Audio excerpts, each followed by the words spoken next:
Good evening and thank you for joining us. I'm Calyn Thompson.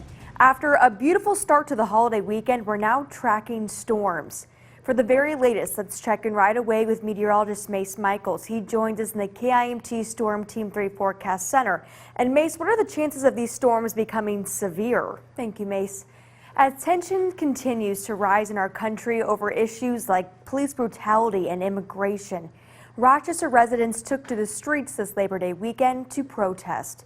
To give you some context, this weekend marks month 4 since the police killing of George Floyd in Minneapolis on Memorial Day.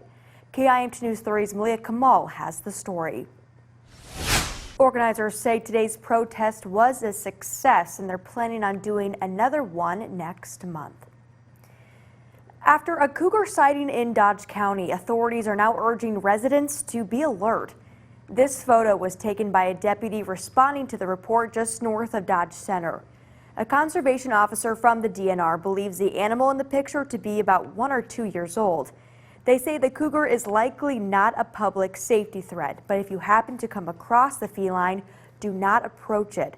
You're asked to safely photograph it if you can and report the sighting to the Dodge County Sheriff's Office by calling the number on your screen.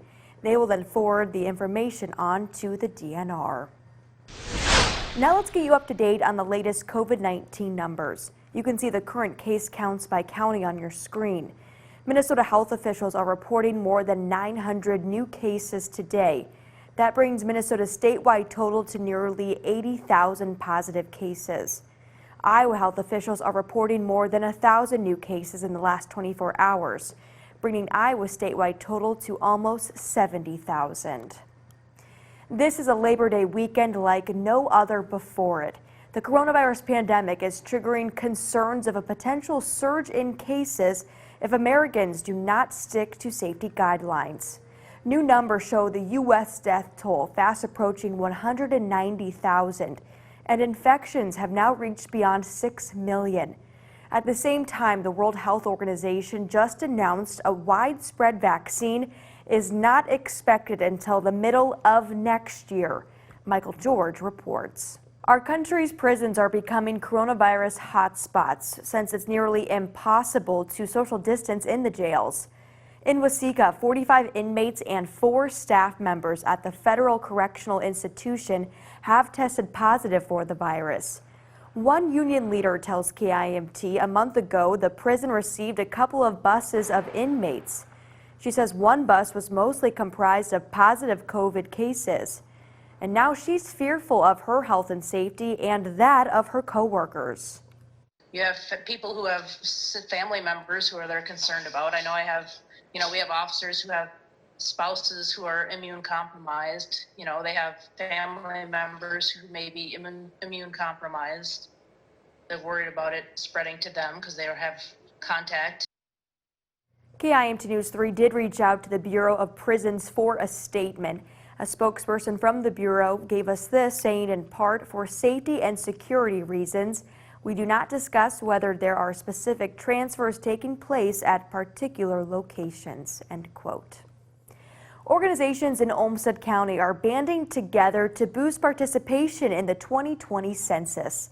Olmsted County and the United Way have been working together for about a year to reach out to residents, but found they weren't getting as many responses as they hoped for, especially from the downtown Rochester area.